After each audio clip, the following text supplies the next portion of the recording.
कधी एखादा काम सुरू करताना अनपेक्षित अडथळे आलेत का? मनातलं स्वप्न कितीही मोठं असो पण अचानक काहीतरी विघ्न घेऊन ते अपूर्ण राहतं। अशा वेळी आपण सगळे कोणाला हाक मारतो? अर्थात विघ्नहर्ता गणेशाला। हाच तो क्षण आहे जिथे गणपती आपल्या जीवनातील संकट दूर करतो। महाराष्ट्राच्या पुणे जिल्ह्यातल्या ओझर गावात बसलेला एक अनोखा गणपती या विघ्नाचं हरण करतो। म्हणूनच त्याला नाव पडलं विघ्नेश्वर विनायक। इथे बाप्पाचं तेज असं की भक्त त्याच्याकडे पाहतच राहतात। सोंडेवर सिंदूर, डोळ्यात चमकणारे हिरे आणि बाजूला रिद्धी सिद्धी। या मंदिरात पाऊल ठेवताच मनातील चिंता दूर होते आणि भक्ताला वाटतं की आता माझ्या जीवनातले सर्व अडथळे नक्कीच नाहीसे होतील। ही केवळ मूर्ती नाही तर श्रद्धेचं, विश्वासाचं आणि भक्तीचं जिवंत प्रतीक आहे। चला तर मग आज आपण जाणून घेऊया ओझरच्या विघ्नेश्वराचा इतिहास, त्यामागची पौराणिक कथा आणि त्याचं आजचं तेजस्वी रूप। नमस्कार, मी सूरज कामे आणि तुम्ही पाहताय व्हायरल चर्चा। पुणे जिल्ह्यातील जुन्नर तालुक्यातलं ओझर गाव कुकडी नदीच्या काठी वसलेलं आहे। डोंगर रांगांनी वेढलेले हे गाव जणू निसर्गाच्या कुशीत विसावलंय। सकाळच्या वेळेला जेव्हा कुकडी नदीच्या पाण्यावर सूर्यकिरण चमकतात तेव्हा वातावरणात एक भक्तिमय ऊर्जा निर्माण होते। याच गावात अष्टविनायकातील गणपती श्री विघ्नेश्वर विराजमान आहेत। गावात प्रवेश करताच कानावर पडतात ते गणपती बाप्पा मोरयाचे गजर। लहान मुलं हातात तुळशीची माळ घेऊन भजन गातात तर वृद्ध मंडळी मंदिराच्या पायऱ्यांवर बसून ध्यानात मग्न होतात। संपूर्ण गावाचं जीवनच या मंदिराभोवती फिरतं। ओझरचं विघ्नेश्वर मंदिर प्राचीन असूनही आजही त्याची भव्यता मनमोहते। मंदिराभोवती उंच दगडी भिंती आहेत ज्या जणू भक्ताच्या विश्वासाचं रक्षण करत उभ्या आहेत। मंदिराचं शिखर सोन्याचं आहे। सकाळच्या प्रकाशात ते शिखर चमकतं आणि दुरूनच बाप्पाचं ते दिसू लागतं। मंदिरात प्रवेश केल्यावर पहिल्यांदा दिसते ती विशाल सभा मंडपाची रचना।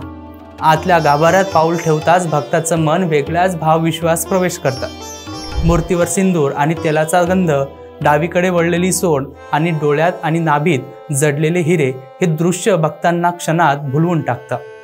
मूर्तीच्या उजवीकडे आणि डावीकडे रिद्धी आणि सिद्धी या दोन देवता बसलेल्या आहेत। त्या जणू भक्ताच्या समृद्धीची हमी देतात। जेव्हा भक्त विघ्नेश्वराला प्रणाम करतात तेव्हा त्यांच्या डोळ्यात अनोखी चमक दिसते। अनेक भक्त म्हणतात की इथे दर्शन घेतलं की आयुष्यातले सगळे अडथळे आपोआप दूर होतात। विघ्नेश्वर हे नाव कसं पडलं याची कथा फार गोड आणि प्रेरणादायी आहे बरं का। राजा अभिनंदनाच्या यज्ञासाठी विघ्नासूर नावाच्या राक्षसाला देवराज इंद्रने जन्म दिला।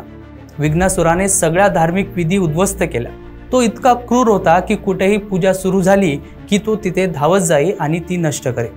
भक्त त्रासले, देव घाबरले आणि मग त्यांनी विनंती केली, हे गणेशा, या विघ्नासुराचा अंत फक्त तूच करू शकतोस। गणेश बाप्पांना रणांगणात उतरावं लागलं। विघ्नेश्वराशी भयंकर युद्ध झालं। शेवटी बाप्पाने त्याला पराभूत केलं। पण गणेश दयाळू होते। विघ्नासूर शरण आला, क्षमा मागू लागला। गणपती म्हणाले, ठीक आहे, तू जिथे माझी पूजा होईल तिथे पाऊल ठेवणार नाहीत, पण तुझं नाव माझ्या नावासोबत जोडलं जाईल। लोक मला विघ्नेश्वर म्हणून ओळखतील। त्या दिवसापासून गणेश भक्तांचा विघ्नहर्ता झाला आणि ओझरचा गणपती जगप्रसिद्ध झाला। इतिहास सांगतो की 1785च्या सुमारास मराठा साम्राज्यातील पराक्रमी सेनानी चिमाजी अप्पांनी पोर्तुगीजांचा पराभव केला। या विजयाचं स्मरण म्हणून त्यांनी ओझरचं विघ्नेश्वर मंदिर बांधलं। आजही मंदिराच्या दगडावर त्या काळाचा इतिहास बोलतो। मंदिरातील सोन्याचं शिखर म्हणजे भक्ती आणि पराक्रमाचं एकत्रित प्रतीक आहे। ओझरला आलेले भक्त एक गोष्ट नेहमी सांगतात, इथे आल्यावर मनातील अस्वस्थता नाहीशी होते। जीवनातील अडथळे कितीही मोठे असोत, इथे बसून विघ्नेश्वराच्या चरणी डोळे मिटवले की आत्मविश्वास जागृत होतो। सकाळी कुकडी नदीच्या पाण्यात आरतीच्या सुरांनी उठणारे कंपन जणू भक्ताच्या हृदयाला स्पर्श करून जातात। रात्री मंदिरातील दीपमाळा पेटल्यावर संपूर्ण ओझर गाव उजळून निघतात। गणेशोत्सवाच्या दिवसात इथे लोकांची गर्दी उसळते। 10 दिवस मंदिराच्या सभा मंडपात भजनी मंडळ गातात।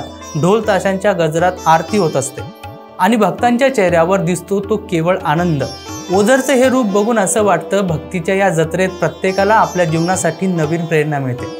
विघ्नेश्वर म्हणजे फक्त ओझर गावाचा नाही तर संपूर्ण महाराष्ट्राचा आत्मा आहे। जीवनातली प्रत्येक विघ्न, प्रत्येक संकट, प्रत्येक दुःख ती इथे येऊन शांत होतात। आजही लाखो भक्त फक्त एका विश्वासाने या ठिकाणी येतात, बाप्पा माझं काम पूर्ण करेल, माझे अडथळे मार्गी लावतील।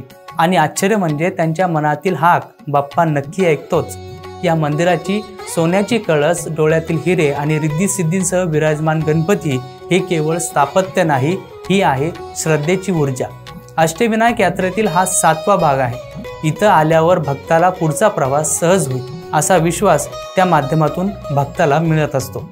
म्हणूनच ओझरचा विघ्नेश्वर हा भक्तांच्या मनातील विघ्नहर्ता म्हणून सदैव जिवंत राहील, यात कुठलीही शंका नाही। चला तर मग आपण सारे मिळून म्हणूया विघ्नेश्वर विनायक महाराज की जय, गणपती बाप्पा मोरया। या व्हिडिओमध्ये इतकेच। पुढच्या आणि या मालिकेतील शेवटच्या भागात आपण भेटणार आहोत महागणपतीला। तुम्हाला आमची ही मालिका कशी वाटली ती कमेंट करून नक्की कळवा आणि अशाच नवनवीन प्रकारच्या माहितीसाठी आत्ताच आमच्या चॅनलला सबस्क्राईब करायला विसरू नका। या ॲलर्जीचा फार त्रास होतो। रोजची सर्दी, शिंका, डोळ्यांची जळजळ, नाकातून पाणी, काहीतरी उपाय सांगा हो। डॉक्टर चाटेज होमिओपॅथिक क्लिनिक, लगेच भेट, उपचार सुरू कर, महिन्याभरात फरक पडेल। अच्छा, सत्य। संपर्क 9595727107